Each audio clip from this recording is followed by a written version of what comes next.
আমরা এই যে সমস্ত ট্যুরিস্টরা এখানে আসছি সুন্দরভাবে কাশ্মীর থেকে বিভিন্ন যে মানে শ্রীনগরের আউটস্কার্ট যে সমস্ত জায়গাগুলো রয়েছে, গুলমার্গ, সোনমার্গ, তারপরে পেহেলগাম, আরও অনেক যে সমস্ত জায়গাগুলো রয়েছে, এই যে সুন্দরভাবে আমরা প্রকৃতির যে সৌন্দর্য উপভোগ করতে পারছি, তার জন্যে যে বা যারা মেনলি যাদেরকে হ্যাটস অফ করতেই হয়, they are the Indian soldiers.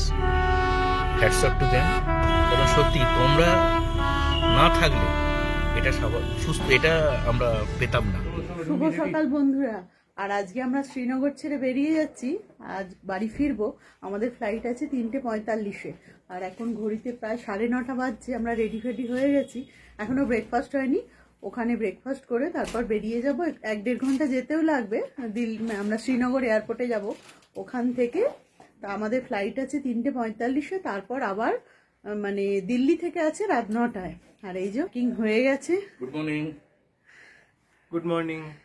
কয়েকটা দিন খুব সুন্দরভাবে আমরা কাটালাম, আর এই ঠান্ডা থেকে এবার যাব একদম কলকাতায়, মোটামুটি 30 ডিগ্রির কাছাকাছিতে, আর বেশি হবে মনে হয়। আর ওয়েদারের মুখ কিন্তু ভার। আমরা এলাম রোদ ঝলমলে মানে দিন। আমরা যখন এলাম, যাবে থেকে এসছি, বেশ রোদ ঝলমলে ওয়েদার। তখন বলছিল যে আমরা ছেড়ে যাচ্ছি বলে কাশ্মীর ইজ স্যাড। আর এখন আকাশের মুখ ভার। তো যাই হোক, দেখি, জানি না বৃষ্টি হবে নাকি, কিন্তু আমরা তো চলেই যাচ্ছি। আর এখানে এই যে ব্যাগ ট্যাগ সাজানো হয়েই গেছে। অ্যাকচুয়ালি রিম্বি এবং আমরা ডিসকাস করছিলাম, আমরা যেদিন থেকে কাশ্মীরে এসেছিলাম আমাদের জন্য একদম বলেছিলাম না, একদম সেই রোদ্দুর উঠে একদম ঝলমলে একটা রোদ্দের মানে একটা ঝলমলে দিন ছিল, আর ব্রিজি ডে। আর এখন আমরা আজকে ছেড়ে চলে যাচ্ছি, তাই দেখছি কাল থেকেই খুব মনে দুঃখ লেগেছে, ওই জন্য একদম ক্লাউডি হয়ে আছে, মুখ ভার হয়ে আছে। দুঃখ করো না, আবার হয়তো দেখাই শেষ দেখা নয় তো।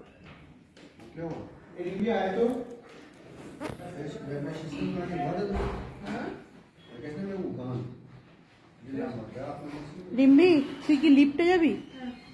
তো তুই লিফটে চলে যা, আমি সিঁড়ি দিয়ে যাচ্ছি। আর এই সিঁড়িটা বেশ ঘোরানো।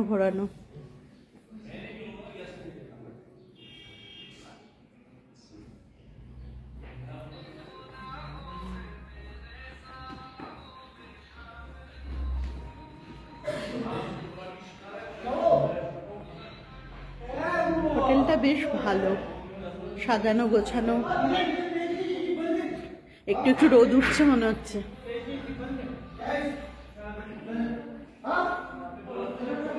Rimbi, last day in Srinagar, breakfast কি রয়েছে? ব্রেড টোস্ট, পোহা, এটা মটর চানা বোধ হয়, চানা बटोरे রয়েছে। अच्छा, नो, और इधर चाय है? अच्छा, और उधर कुछ है क्या? बॉइल्ड है क्या इधर? কি হলো তোমার? তুমি কি নিলে? আমি এখন ফর দ্য টাইমিং ব্রেড আর বাটার। Bread butter? হ্যাঁ, বাটারটা লাগাচ্ছি। তুমি খাবে? না, আমি পুরি নিয়েছি আর ওই পোহা নিয়েছি। পুরিগুলো কিন্তু আটার, দেখেছো? এখানে পরোটা পুরি সবই আটার বানায়, কিন্তু খুব ভালো বানায়। বিশেষ করে পার্টিকুলারলি এই যে হোটেলটা আমরা রয়েছি, এদের কিন্তু फूड आइटम इज गुड, खूब भालो। ये है शौकत भाई, बहुत ही एक अच्छा बंदा है। जिस दिन से हम लोग इधर आया है उस दिन से वो मानी इन्होंने हमारा पर्टिकुलरली ख्याल रखा है। Everything whatever we require, like tea, coffee, everything, dinner breakfast. Thank you Shaukat भाई। এখন বাজে 10:20 আর আমরা সবাই বেরিয়ে পড়লাম শ্রীনগর এয়ারপোর্টের উদ্দেশ্যে। আমাদের টার্মিনাল নাম্বার হচ্ছে 3। ওখানে যাব, কারণ একটু অ্যাডভান্স না গেলে, যেটা বিভিন্ন বন্ধু বা কলিগদের মুখ থেকে শুনেছি, সেটা হচ্ছে ওখানে নাকি একটু যেটা চেক ইন যেগুলো হয়, লাগেজ চেক ইন যেগুলো, সেগুলো একটু কড়াকড়ি থাকে আর সময় একটু বেশি নেয়। সেই কারণের জন্যই বলেছিল যে চেষ্টা করবে যে একটু অ্যাডভান্স বেরিয়ে যেতে, সো দ্যাট ওখানে গিয়ে টাইম ম্যানেজমেন্টটা প্রপারলি হয়ে যায়। একটু আগে গিয়ে না ওয়েট করা যাবে আর কি, কিন্তু সেই দেরি করে গেলাম, তারপরে গিয়ে সমস্যায় পড়লাম, সেটার থেকে এটা বেটার। চলো যাওয়া যাক। এটা হচ্ছে একটা চিনার গাছ, আর আমাদের যেতে যেতে পিয়ালি বলল যে একটু চিনার পাতা নিয়ে গেলে ভালো হতো। এটাই তো কাশ্মীরের একটা খুব ভালো জিনিস। ঠিক আছে বাবাই, পেয়ে গেছি আমি, ছাড়। এই দেখ, খুব সুন্দর একটা চিনার পাতা আমি পেয়েছি, দারুণ। এটা ধর, হ্যাঁ দেখি তোরটা কেমন। বাহ, ফ্যান্টাস্টিক বাবাই, হেভি রে। চলো, বেশি ডিফরেস্টেশন করে লাভ নেই। দেখছিস, চলো চলো চল। কাশ্মীরে এলাম এবং কাশ্মীর থেকে নিয়ে যাচ্ছি চিনার পাতা। খুব সুন্দর লাগে দেখতে। রিলেটিভদের গিফট কিন্তু না না, এটাই দিতে হবে। রিলেটিভরা তোমাকে ঠ্যাঙাবে। রিলেটিভদের এটা দিতে হবে, দিয়ে বলতে হবে এটা ঘরে রাখলে পয়সাই পয়সা হবে, এটা হচ্ছে কাশ্মীরের স্পেশাল। আর তারপর যদি দেখা যায় 1 বছর পর কিছু হলো না, তোকে এমন ঠ্যাঙাবে তুই বুঝতে পারবি তখন। যাই হোক, এখন আমরা শ্রীনগরের রাস্তা দিয়ে চলেছি টুয়ার্ডস শ্রীনগর এয়ারপোর্ট।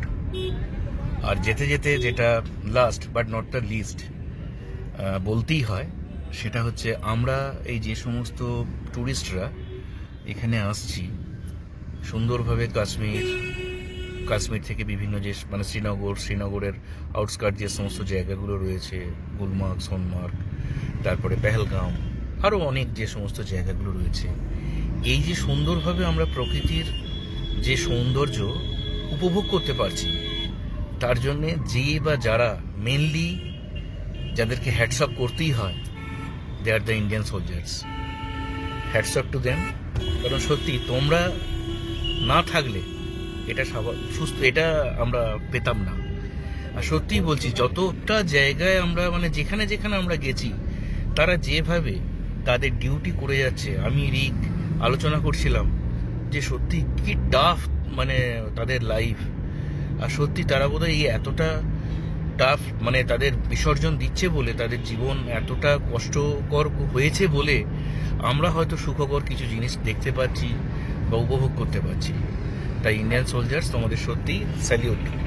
আজকে তোমরা আছো বলেই আমরা কিন্তু এইসব এনজয় করতে পারছি। পিয়ালি কিছু বলবে?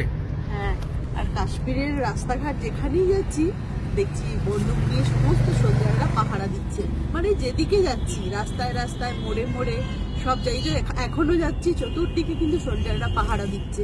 মানে সত্যি ভাবলে অবাক লাগে যে ওরা এত কষ্ট মানে আমাদের জন্য করছে। তাই আমরা একটা ভালো দিন পেলাম, ভালোভাবে ঘুরতে পেলাম, ছেলে মেয়েদের নিয়ে সুস্থভাবে কাশ্মীর ঘুরে এখন বাড়ি যাওয়ার পথে। সেটাই। শ্রীনগর এয়ারপোর্টে আমরা পৌঁছে গেছি, আর এখন বাজে 12টা। আমাদের হাতে অনেকটাই টাইম রয়েছে, মানে অনেকটা অ্যাডভান্সই আমরা এসে পৌঁছেছি। 3:45 আমাদের ফ্লাইট। তো যাই হোক, সব কিছুই আমাদের হয়ে গেছে। এখানে রিক রিম্বি বসে রয়েছে, পিয়ালি এদিক ওদিক ঘোরাঘুরি করছে। রিম্বি এখানে খাচ্ছে বার্গার নিয়ে এলো।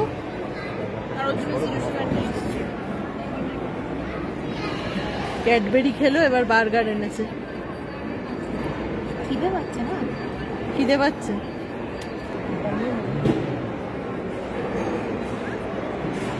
আর এখানে বিভিন্ন রকমের স্টল রয়েছে কাশ্মীরি কাজের সব জিনিসপত্রের।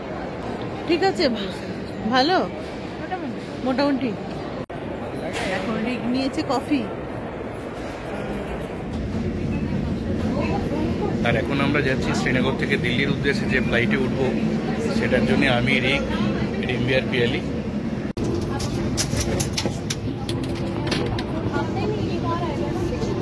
এখন বাজে 3:42 আর 3:45 হচ্ছে শিডিউল ডিপার্চার টাইম। আর আমরা এখন নেমে গেছি দিল্লিতে, রিক রিম্বি যাচ্ছে আগে। আর এখন বাজে 5:45, একটু লেট আছে। তো পরের ফ্লাইট আছে আবার 9টায়, না 9:05, 9:15। এর পরের ফ্লাইটটা হচ্ছে আমাদের দিল্লি থেকে সিসিইউ কলকাতার জন্য, সেটা হচ্ছে 9:15 থেকে। কোন টার্মিনালে দিয়েছে? টার্মিনাল হচ্ছে 1D। আমরা এখন এসে পৌঁছলাম টার্মিনাল 3-তে। এখান থেকেই আমরা দেখে নেব যে টার্মিনাল 1Dটা কোন দিকে। বাবাই, টার্মিনাল 3 থেকে টার্মিনাল 1D-তে যেতে কি আমাদের এক্সিট করে নিতে হবে? এক্সিট করে আমাদের থেকে শাটল আছে, ওখানে বোর্ডিং পাস দেখাবো, দিয়ে আমাদের নিয়ে যাবে আমাদের টার্মিনাল 1D তে। ওকে। বসে বসে হাঁপিয়ে যাচ্ছি কেন বুঝতে পারছি না। না একটু দেরি করেও ছাড়লো না, ডিলে হয়েছে। এলে হলো তো ইন্ডিগো।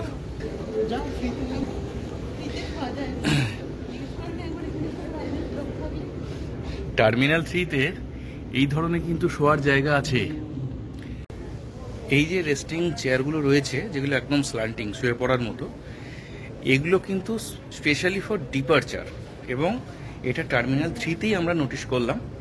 এর জন্য যদি কেউ এটা বুক করতে চায় তাদেরকে যেটা করতে হবে সেটা হচ্ছে এর জন্য কিছু স্টাফ আছে যাদের কাছে গিয়ে মানে উপরে, এটার উপরেতে যেখানে স্ল্যান্টিং চেয়ারগুলো রয়েছে টার্মিনাল 3 তার ঠিক ওপরে যে সমস্ত স্টাফেরা রয়েছে তাদের থেকে প্রসিজিওর কমপ্লিট করালে তবেই তারা সেখানে স্টে করতে পারবে।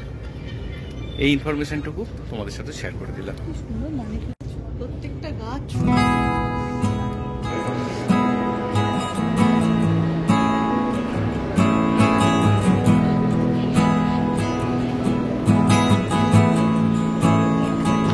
দেখো বেলি তোমার রাইট সাইডটা,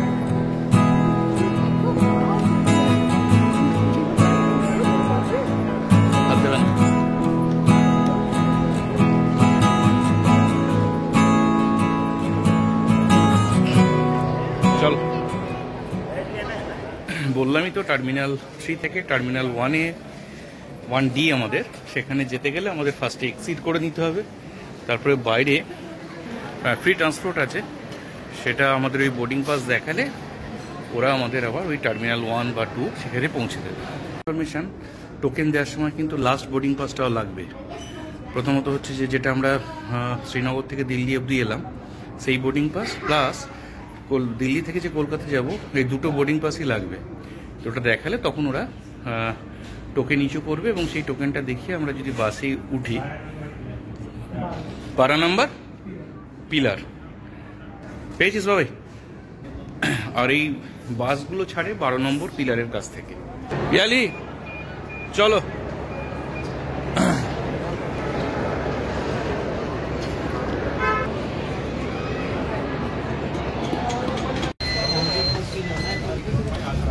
আর আমরা এখন এই ফ্রি শাটল বাসে চড়ে পড়েছি টার্মিনাল 1D-তে যাওয়ার জন্য।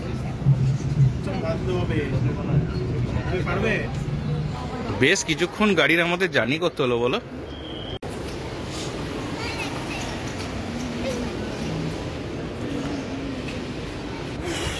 আমরা এখন টার্মিনাল 1-এ চলে এসেছি। হ্যান্ড লাগেজ সমস্ত আবার চেক ইন হলো। তারপর যেটা হলো সেটা হচ্ছে আমাদের গেট নাম্বার 11, 9:15 আবার আমাদের টিকিট, মানে 9:15 আবার আমাদের ফ্লাইট। এখান থেকে আমরা যাব কলকাতা। রিগ নিয়ে চলে এসেছি কেএফসি চিকেন। এই যে কেএফসি, আর ইম্বি তো প্রথম থেকে এসেই বলছে কেএফসি খাবো, কেএফসি খাবো।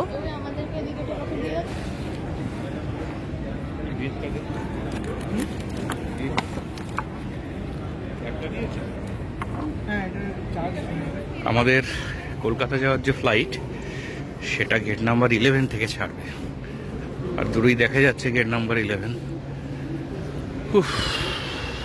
খুব খিদে পেয়ে গিয়েছিল আমাদের, তাই রিম্বিরও বায়না ধরলো কেএফসি খাবো, আর আমিও সাথ দিয়ে দিলাম। ব্রেকফাস্ট করে বেরিয়েছিলাম ওই 10:30টার মধ্যে, ব্রেকফাস্ট করে নিয়েছিলাম 9:30টার মধ্যে, তো ওই জন্য এখন এখানে কেএফসি খাওয়া হলো। কিছু অপশন সেভাবে আর নেই। না, অপশন অনেক আছে, ডোমিনোস অনেক আছে, ডোমিনোসই আছে এরকম ধরনেরই, আর সেভাবে। চলো, আর কিছুক্ষণের মধ্যে আমাদের ফ্লাইট ছেড়ে দেবে দিল্লি থেকে, আর তারপর কলকাতায় পৌঁছে যেতে যেতে প্রায় 11:30। জাস্ট আমরা ল্যান্ড করলাম 11:25। আমরা এখন আমাদের লাগেজ কালেক্ট করব, তারপর বেরিয়ে যাব বাড়ির উদ্দেশ্যে।